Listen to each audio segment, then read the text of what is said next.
Welcome, Ambassador, to Center for China and Globalization.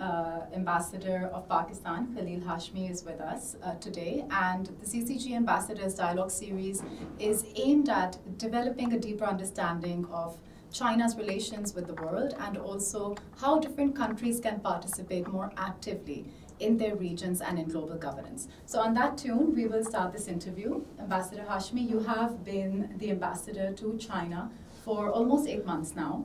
You have also traveled extensively. And previously, you have been in Beijing as a diplomat from 2008 to 2010. You've also served in Geneva, in New York. So my first question to you would be that how have these experiences as a diplomat served to shape your perspective as the ambassador of Pakistan to China? Well, thanks first of all for having me. I'm often asked this question. So first of all, I think all these years in my diplomatic career, I would probably characterize it in one word. There has never been a dull moment. So it's been quite an intense career for me personally. But I think there are two things which have been unique, and that is that I've had the opportunity, I was fortunate enough to traverse both the bilateral world in diplomacy, which is posting in Denmark and in Beijing, but also a lot of opportunity to work in the multilateral settings, both in Geneva and New York. So in a sense that helps you, get a more maybe more grounded perspective on developments that take place either between countries when you are on a bilateral post, but also on a number of transnational issues and more complex issues which require reaching across, rising above your national positions, trying to forge agreements, which is, by the way, becoming more and more difficult these days. So these experiences have also further enabled your capacity as an ambassador to see where perhaps even China and Pakistan today can work on global governance. And you've also traveled extensively within China in these last months. I believe following your social media, which is also very active and well received, you've been going on different visits to also promote business collaborations, and these have also deepened your understanding of China today. So firstly, how has China changed from that China you saw in 2008 to 2010 up until now? And what further do you think, these visits have further strengthened your capacity to see scope for deeper cooperation? I think China has changed in three fundamental ways: socially, environmentally, and also economically. And all in positive ways. So socially, you look at some of the numbers of, the big number everybody talks about is 800 million people lifted out of poverty. That, I think, is a big number, it's such a transformation, but it doesn't really capture the full spectrum of what it means. But I think I would add one more element, and that is, this is something what China did inside its own country. But what is often ignored is China's contribution to the lifting of people's standards outside China. And that was made possible by China's very efficient organization of its labor force, which became so efficient and so productive and yet very affordable. So that means millions of kids over 2 generations.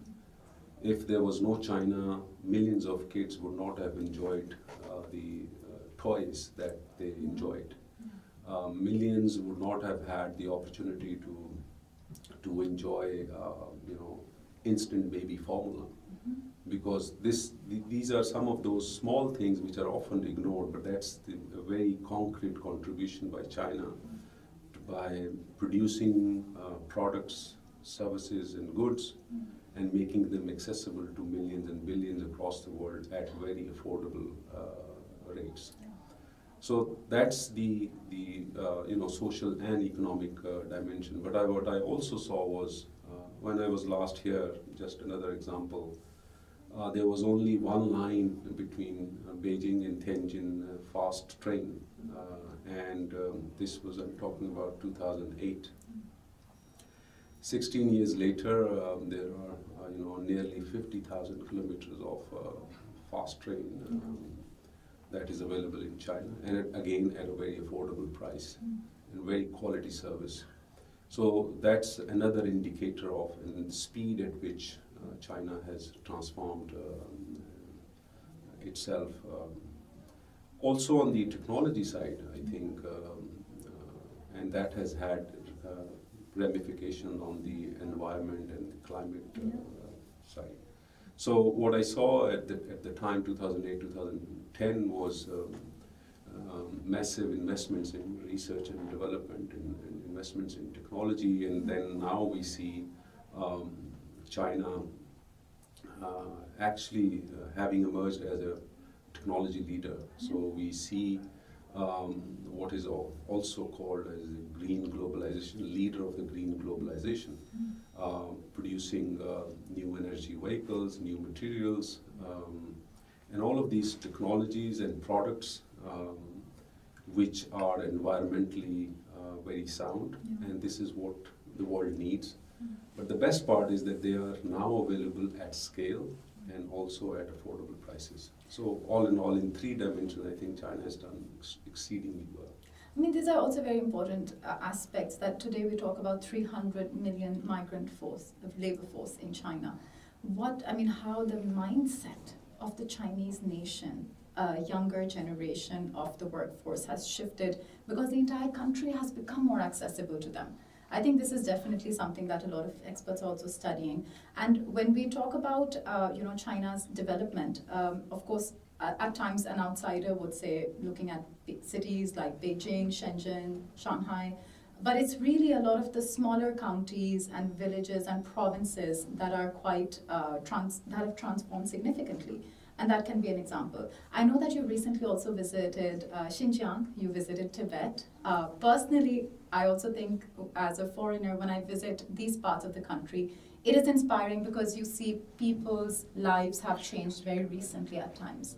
Their contributions to the development are becoming more transformative, and they have retained their cultures. So I want to know a little bit, how was your perception when you traveled to Xinjiang and Tibet, and maybe other such less of, very big major cities, metropolis, but with more cultural elements. How was your perception of that?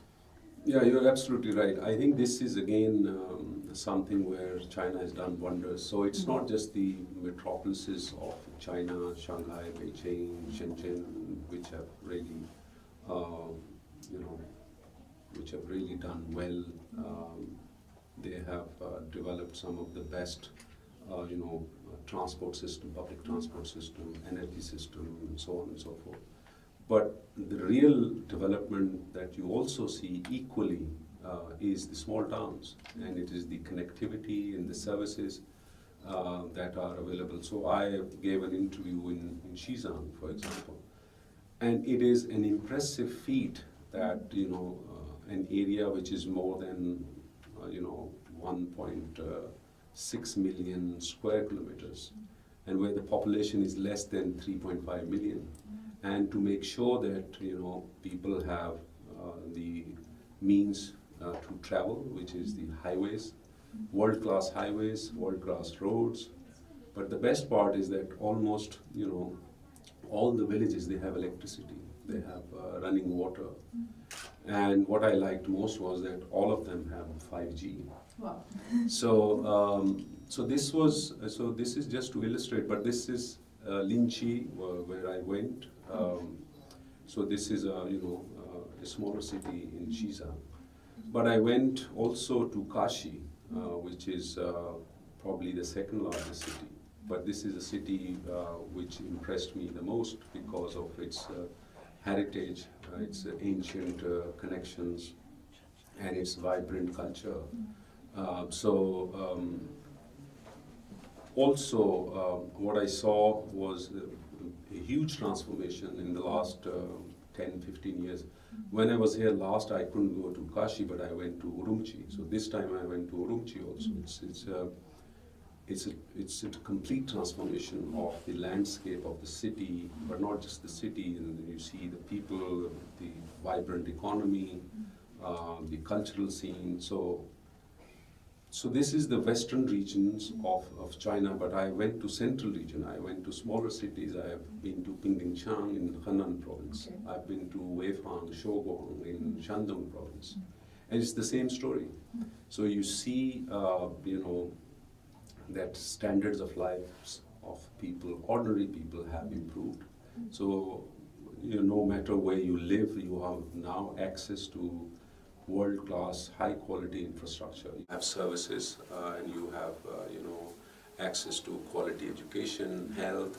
So all of these things, they point to the very fact that China is walking the talk when it comes to development and sustainable development, and making sure that it is indeed a people-centered development. Yeah. And that's where, 800 million people as a number, it makes it seem as if all of China is a monolith. But really those stories are about ordinary people also striving, being ambitious. And that's where, we also come to, Kashgar is also a very important cultural link between China and Pakistan. There are a lot of Pakistani businessmen in Kashgar. And this is where we can come to the next, aspect that's so important and central. Pakistan is an iron brother to China. It is the closest partnership, really, over generations. And when we talk about China-Pakistan relations, obviously the BRI and China-Pakistan Economic Corridor is the flagship project.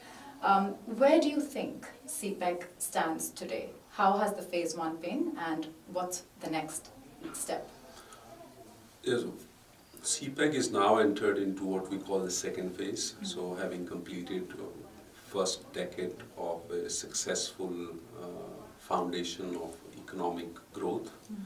So why I say that is because, in the last 10 years, there was a lot of focus, a lot of investments went into the corridor on two major sectors, and there was infrastructure, whether it was transport or other connectivity infrastructure, and the second was energy. So these are the two lifelines of any economy which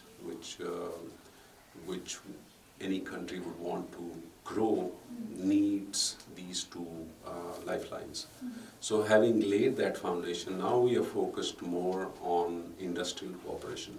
This is not to suggest that we have just looked now away from infrastructure and energy. That is, that would remain there, but there's more and more focus on industrial cooperation, which means more trade and investment cooperation, which means more, as far as I am concerned and Pakistan Embassy in Beijing is concerned, to encourage more and more Chinese investors. And we have identified 13 sectors of the economy where we would like, and we are encouraging, we are intensely engaged with various Chinese companies, corporations, private, state-owned, to invest in those sectors, and those sectors are essentially export-oriented. So we are very focused on enhancing our productive capacity, bringing in Chinese capital, Chinese technology, Chinese management and other experiences to enhance our productive capacity, our export surplus. So it's very focused, investment-led export growth. So that's an area of focus under the overall rubric of industrial cooperation. So we are at the same time we're also focused on specific corridors, so to speak. So our two countries, when the Prime Minister visited last month, we agreed to operationalize 5 corridors. So the corridor of growth, livelihoods, innovation, green development, and inclusivity. And the inclusivity meaning expanding the China-Pakistan Economic Corridor to third countries. Right. So all in all, I think with the Prime Minister's visit, we have, both countries have been able to inject a very healthy momentum in not only the overall bilateral relations, but I would say that this momentum is very visible on the trade and investment part, but also we are very focused on the industrial infrastructure and also the traditional infrastructure, which is energy, but the focus is shifting now on energy. When it comes to energy, we're more focused on renewables. Renewable energy. And green energy. So whether it is solar, wind, hydro, so this is the area of focus. When it comes to transport, so we are, of course, we are still a developing country, so we are more focused on developing transport, railway, highways, but also, public transport. And then, of course, the other areas, which is education and health. So I would say that there is not a single area or a sector that we have missed. So it is, as I said in the beginning, it continues to be a diplomatic career where there is never a dull moment. There's a lot of, also it's interesting that the way China approaches socioeconomic, realities and challenges, and also the kinds of challenges that China has faced in recent decades are relatable for many countries in the world, including Pakistan. I think we are also seeking to have more people-centric development, and as you mentioned, that's an important dimension also in the cooperation. So can you also talk a bit more about why agriculture is a major focus, what kind of socioeconomic impact better agricultural cooperation can have, maybe other CSR efforts that are important to Pakistan by Chinese companies, to what extent is the existing cooperation also having the kind of impact that can be considered people-centric, let's say? Yes, of course. As we know, Pakistan is a large country, 5th largest by population, but it is also a very important agriculture country. Mm-hmm. So almost 2/3 of our GDP is directly or indirectly related to agriculture. Mm-hmm. So within agriculture we have livestock and other areas. So a lot of labor force is also engaged. So it is by default, agriculture is an area which is very much people-centered and oriented. So collaboration between Pakistan and China in the agricultural area has been robust, but we just signed another MOU. So there are different dimensions. So one is the education and research area, where when the Prime Minister was here, he spoke and also talked about sending 1,000 students, both girls and boys, to China to learn more about agriculture, more on the applied side of agriculture, which is new technology, whether it is related to seed development, whether it is about drip irrigation, because we are more and more, like many other countries, becoming a water-stressed country in different parts, so we need to learn new technologies, but also on enhancing productivity of different crops, vegetables, fruits, livestock. So there are so one is the education and research part, the other one is the technology, the applied side of it. So exchanging, we have a number of students already here doing masters, PhD, postdoc, including in the area of agriculture. And then there is an ongoing collaboration between research institutes, so whether it is seeds or whether it is different crops. So that part is also going on. Third piece of it is the investment and business part of it. Okay. So in the last year, for example, we concluded what is called sanitary and phytosanitary protocols. Okay. These are measures to make sure that food-related products or agro products or livestock-related products, when they are traded or when they are exported or imported, they meet a minimum level of safety standards. Mm-hmm. So there is a process of registration and all of that. So last year we concluded 5, mm-hmm. for example, in the area of meat, beef, chilies, cherries, milk-based products, animal hides. We are working on 7 or 8 more, including on corn, rice we have. Sesame seeds. So we have seen a surge in exports, agriculture exports from Pakistan. And it's just the beginning. You would see maybe over time, in over 2 to 3 years' time, more and more agriculture products and goods coming to China.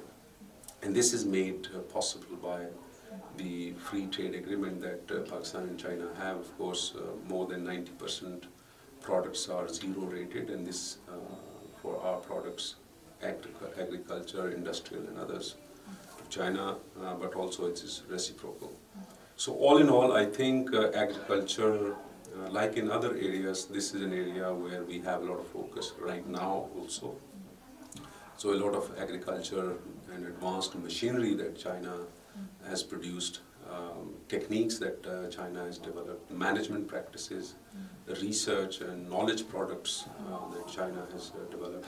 So we are very intensely engaged under the China-Pakistan Economic Corridor, but separately as well at institutional level, at enterprise level, and at students level and people to people. So it is, very broad, multifaceted. I also recall that during COVID, obviously, a lot of the people-to-people engagement, a lot of business delegations that would otherwise be visiting each other's countries between China and Pakistan weren't able to, but a lot of seminars were still happening, especially focused on agriculture, very focused ones. And we see that we are mutually reaping the benefits of that investment. Coming to the next, we know that people-to-people is just a very people-to-people cultural understanding about each other.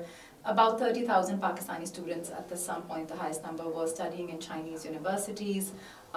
We also know that Pakistan has a lot of potential as a tourist destination.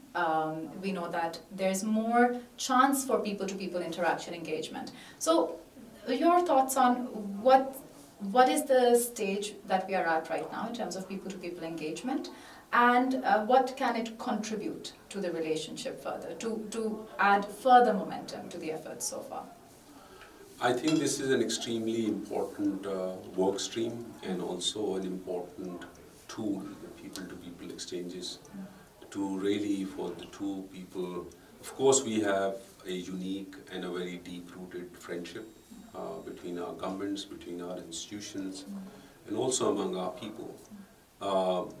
But as we know, nothing is taken for granted.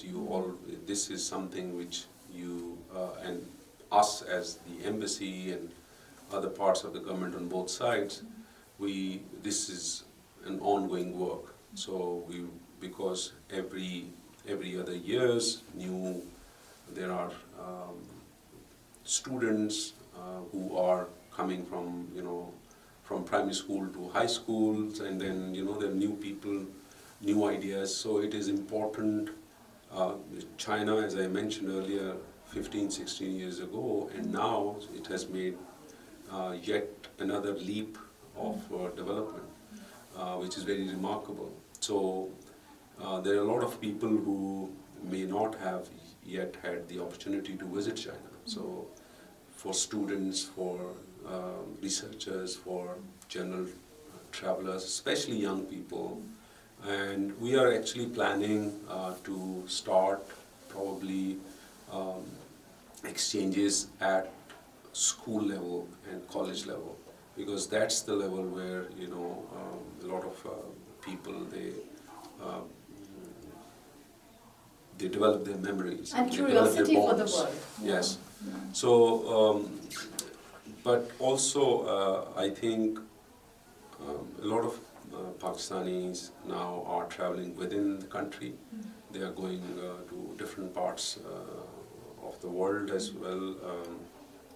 But I think this is something, this is an area where we are trying to pay a lot of attention to encourage Pakistanis. There are so many places in China to visit, as I said, and in a media interview, people asked me, what are your first impressions of Xizang? And I said, without even batting an eye, that this is literally heaven on earth. And Xinjiang, you go, gorgeous places. So China is so diverse in north, south, east, west, and it's such a friendly country. So more and more Pakistanis need to come Other than students, of course, government officials and enterprises, business people, but it is the tourist part that we would like, and this equally applies to, we are trying to invest a lot of our effort and time to encourage group tourists to Pakistan, especially in our northern areas. So this is a work in progress. We are also, working. For example, this year we've taken 2 initiatives. We organized, and this is already done, 2 weeks Pakistan Food Festival in Chengdu. The reason was Sichuan is famous for spicy food. What is less known probably in China is that we also eat a lot of spicy food. So it was a natural place to pick. So we did it for 2 weeks last month in Chengdu, partnering with the local hotel, and the feedback is very, very positive. So we plan to make it as an annual event. The second thing we are working on is a fashion show. So blending Pakistani and Chinese fashion or costumes. So this is something we have planned for end of October, early November in Shanghai, on the sidelines of the International Fashion Expo. But we are also planning to organize another trip of group tourists from China to Pakistan so that they go and develop the packages, because as we have seen, there are a lot of countries, tourists are coming in to China, and a lot of Chinese tourists are going outside. So why not in a friendly country like Pakistan? So that's something that is very much on our mind, and we spend a lot of effort trying to create more avenues. Yeah, no, it's definitely, I know Pakistani food is very popular all over China, so I'm thinking, I hope next time the embassy can also consider this festival in Beijing. Beijing has a major fan base of Pakistani food. And yes, tourism, people know about it, but I think gradually when the Chinese style of tourism can be quite different from Westerners. So hopefully, in the next few years, we can see more, not just interest, but two-way flow. Now let's come to, the bilateral relations are obviously going in a positive direction. They are very multifaceted, engaging different parts of the communities on both sides, people on both sides. China and Pakistan also work very closely when we come to the region, on regional cooperation. We also often mention that CPEC is obviously bilateral, but the vision is to deepen regional connectivity. And there, multilateral institutions, fora, are also very important to Pakistan. So can you briefly talk a bit about, what is the regional vision for CPEC? And how perhaps regional organizations such as the SCO, for example, can play an important role in Pakistan's vision for itself in the region? So when it comes to the inclusivity part of the corridor that I just talked about, our 2 countries have agreed to pursue, that essentially is by expanding the China-Pakistan economic corridor to the neighborhood, and also having third parties or third countries participate in the corridor, the projects. So it is both ways, so it is inward and outward. So outward meaning expanding the scope of the corridor, for example, first and foremost to Afghanistan. I think we are trying to invest a lot of effort to create the conditions for that. There is some effort that has gone into it. There are some pieces which are there, but I think it would require some more efforts on the part of both Pakistan and Afghanistan to really tap the potential that exists, and then gradually over time also to take it further beyond Afghanistan. So that remains a work in progress. The other one is the inward part, and that is our 2, Pakistan and China, agreed during the Prime Minister's visit. We have agreed on modalities on how to engage third countries who are interested in investing in Pakistan, in the corridor and different projects. So we've agreed on that modalities, and that's also a platform to accelerate development and connectivity projects that both Pakistan and China have started, especially in Pakistan. So all in all, I think the regional vision continues to be peace and development. Yeah. But for any country, and for that matter, a large country like Pakistan, also requires a peaceful neighborhood to be able to pursue its own development priorities. Unfortunately, it's a very complex and a very tough neighborhood where Pakistan finds itself. So there is, a lot of the geopolitical tensions or developments inevitably impact the policy framework or some of the priorities that we would like to pursue. And we have seen in terms of planned sabotage and attacks on CPEC. We have seen these are some of the attacks where unfortunately they led to the death of our Chinese friends in Pakistan. But we know that which countries have publicly expressed opposition to the China-Pakistan economic corridor. And the forces that are bent upon driving a wedge between. But we are very mindful, and our two countries are very determined to pursue this regional vision of peace and development. And this vision is in complete alignment with BRI or the Global Development Initiative. And ultimately what President Xi Jinping says, developing a community of shared future.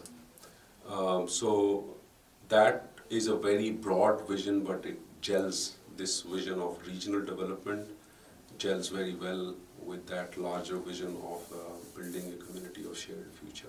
I mean, being more pragmatic generally in terms of our policies.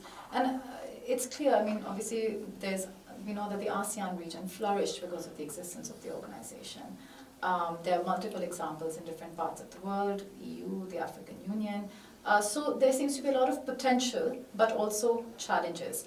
What do you make of, ideally, do you think the SCO is built to eventually create that space for more pragmatism, for that recognition that regions really prosper and flourish together, and we have the capacity to prosper together?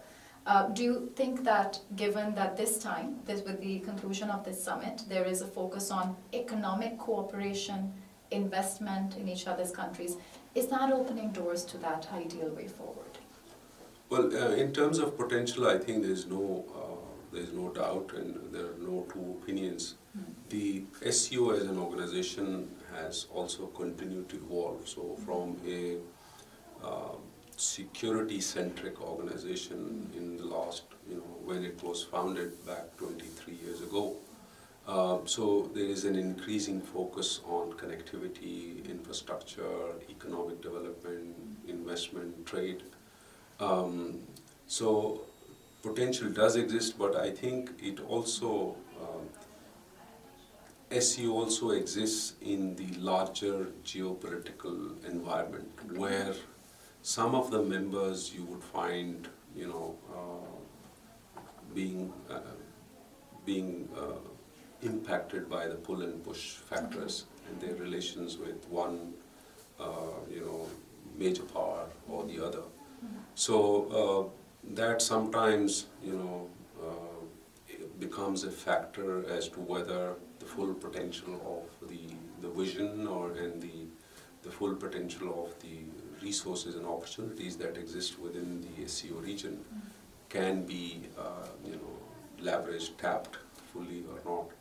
So, but overall, I think the trajectory of the Shanghai Cooperation Organization is such, I would say, that it plays a very stabilizing role generally in a world which there's a lot of turmoil and a lot of tension. And uncertainties. Uncertainty. So it's It's an organization which lends a lot of stability, predictability. It may not sound like a major engine of or driver of growth, but it is playing its part, and it occupies an important space in the overall geography of the world. And it is also expanding. So there is an attractiveness to it. Let's come on the global front. Pakistan has historically played a very important role in various international platforms, including the UN system. We were central during our chairmanship as G77 for the Loss and Damage Fund, which was historic.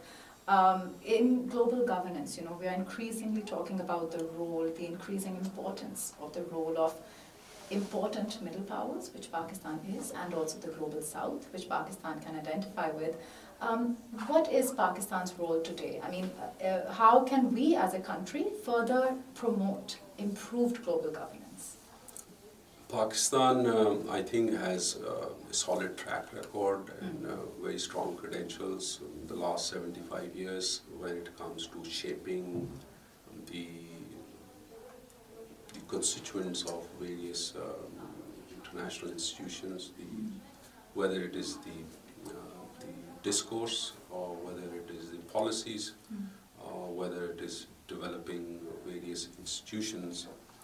So right now, I think Pakistan continues to maintain that tradition. You just mentioned one example of how Pakistan was able to marshal and first secure a consensus among developing countries, the group of 77 in China, which, by the way, in this fractious world in itself is a feat to have a common group position, and then to also go in a space where you have to negotiate with some of the very powerful countries, and then to be able to get an agreement. So that speaks to the strength and also the the success of Pakistani diplomacy under very difficult conditions. But there are several other examples where we have made meaningful impact. So right now there are conversations going on in New York, for example, in the lead up to the Summit of the Future, as to what type of Security Council or what type of United Nations we want. So the Security Council reform, one aspect of the reform is its working methods. Another one is the representation of small countries and big countries. Another is the categories of membership. Most of our friends would have us believe that it is about the Security Council permanent membership, but that's just one piece of the reform effort that we are saying. And on each piece we have concrete proposals that we have advanced in combination with, we are a very active member of the Uniting for Consensus UFC, which advocates the representation of small and medium countries. And definitely this grouping has very clearly articulated that by adding additional permanent members, we are adding to the gridlock actually. Okay. So we have seen in the last 10, 15 years, the Security Council is almost dysfunctional. So adding the big guys, more big guys on a permanent basis without any accountability, this is the lesson that we have learned in the past 75 years, that there shouldn't be no free privileges. There has to be accountability, that countries, they have to come back to the general membership of a given organization, present their performance and see how they have done, and then that through that process, a very democratic process, if the membership deems it fit, that they qualify and they can occupy that high seat.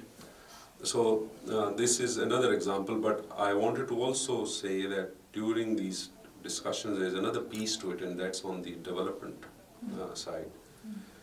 We know the Sustainable Development Goals were agreed almost 10 years ago. So we are fast reaching, 6 years are left, and that was the plan in 2015 when they were agreed.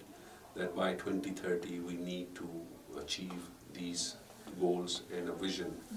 Unfortunately, less than 15% of the funding that is required, initially it was calculated at around $2 trillion. With the pandemic and with the problems in the global economy, and especially the very negative impact on developing countries in terms of their fiscal space being squeezed and their liquidity also being washed away because of the after effects of the pandemic. So one is the funding gap between what is required and what is available. Yeah. That has increased, but also the amount required to achieve these goals because of some of these factors has gone from 2 to probably over $4 trillion. But there is very little money, almost 15% of it, which is available. So I think we are moving away from that vision if we look at it realistically speaking. Within this piece also lies the climate piece, the climate action. So what is required on the mitigation front and on the adaptation front? So the developing countries are very clear, but it is also clear that what is required in terms of climate finance is what is required is clear, but what is available is very little. Right. So I think the clock is ticking, or whether it is on the sustainable development area, whether it is climate action. So the aspirations of the developing countries, they are not finding the resonance and the attention that is needed. But I think where we are sitting in China has come in a big way through its Belt and Road Initiative, through its Global Development Initiative, has injected a lot of liquidity, funds, projects, and that has, in my view, helped achieve whatever modest progress that we have made on the achievement of sustainable development goals.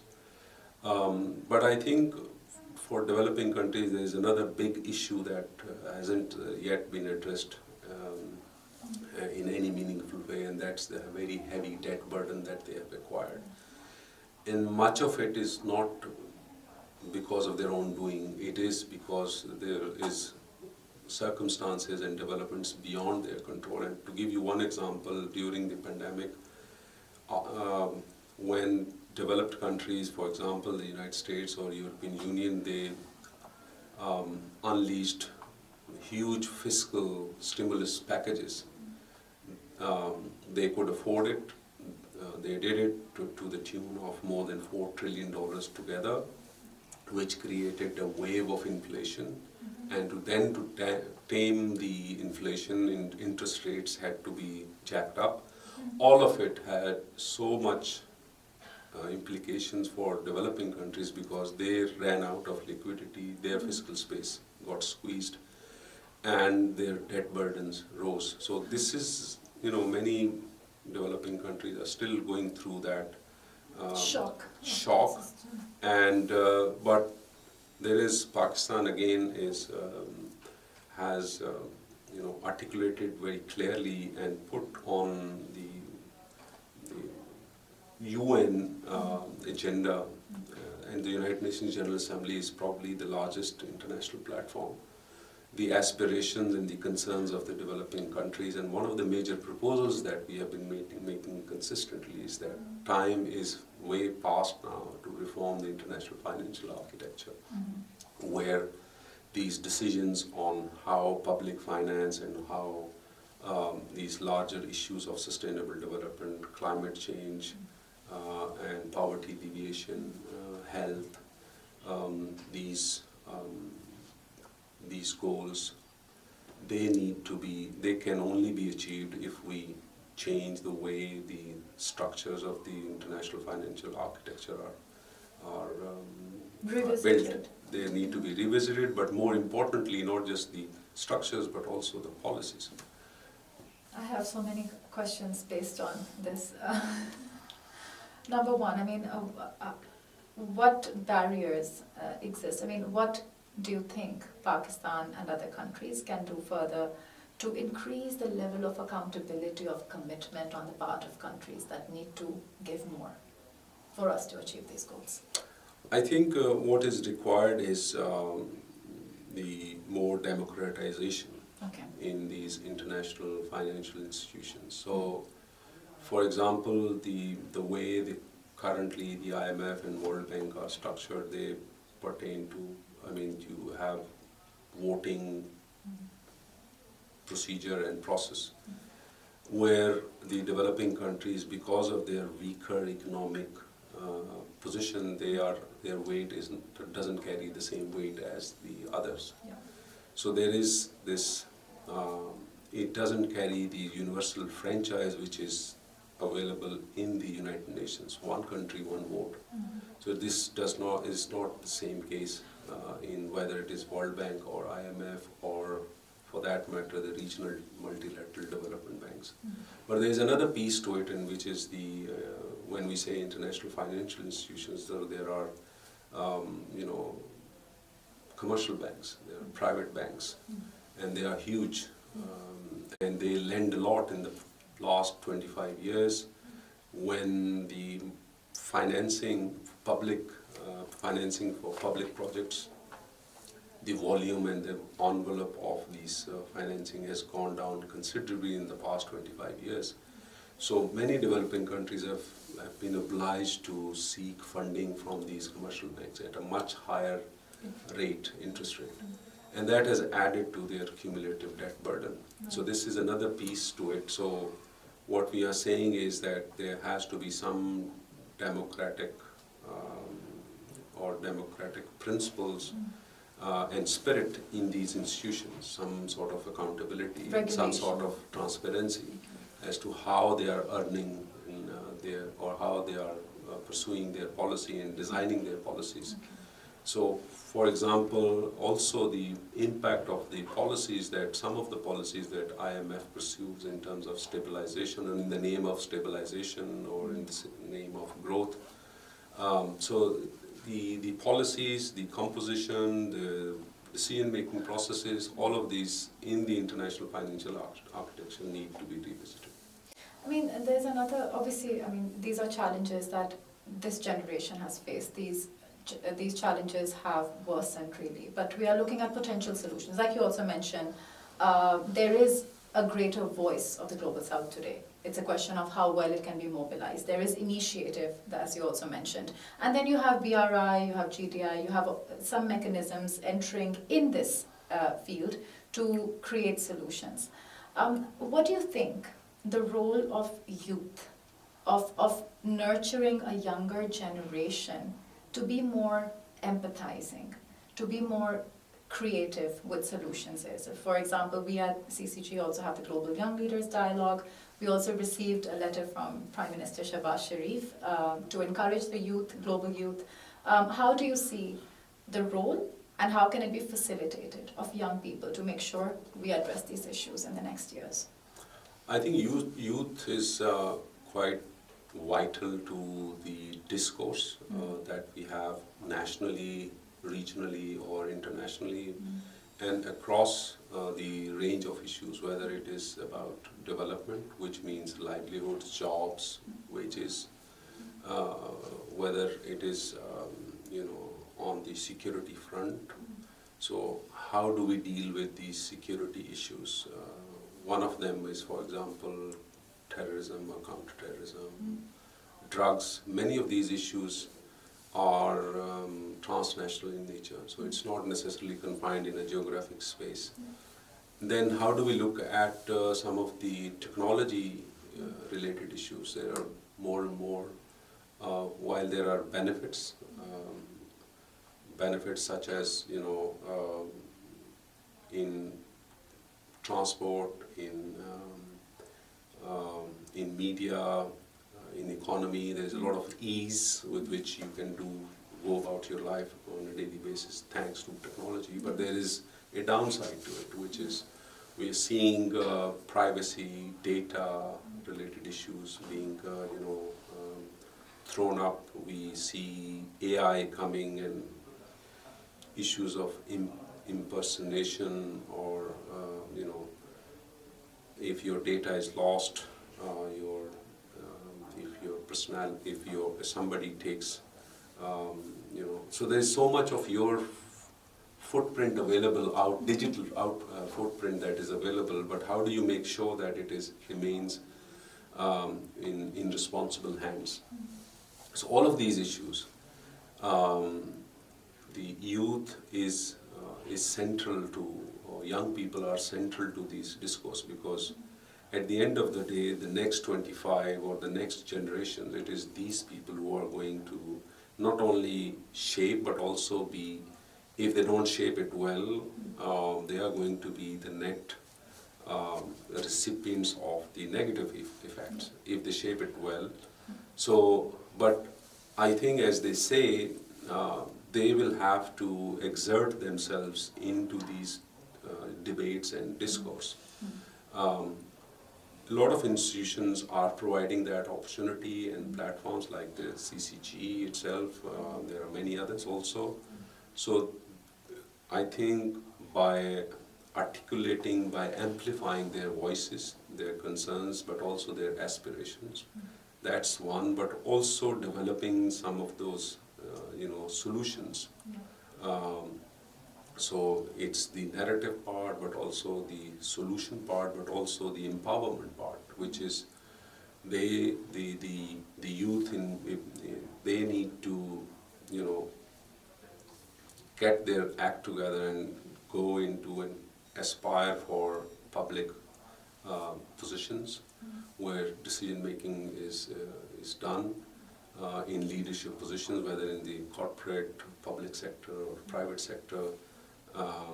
Also in the intelligentsia, in academic, but as public intellectuals also. So there are different ways to influence and shape not just the discourse, but also the policies and the programs.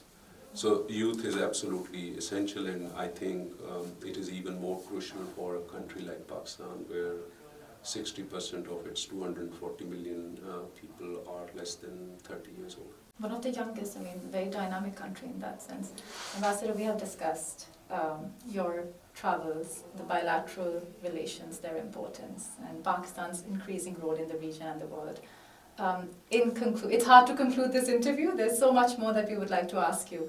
But really, based on your vantage point, where do you see in the next 10 years China-Pakistan relations ideally? Your predictions and your hopes for this.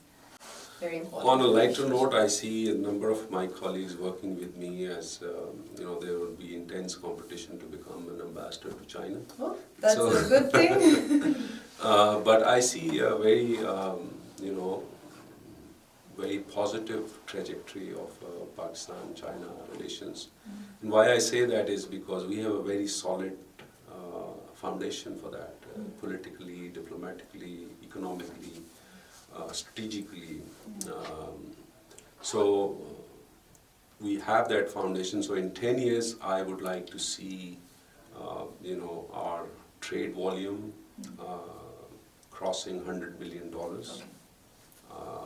It is doable, but we require a lot of hard work to achieve that. I would like to have that same figure of the foreign direct investment from China to Pakistan, the same figure, 100 billion, reaching that level. So I would also want at least 100,000 Pakistani tourists coming in 10 years' time, reaching and coming to China, and same going to Pakistan. So a lot of things around 100, the figure of 100. That's what I would like to see.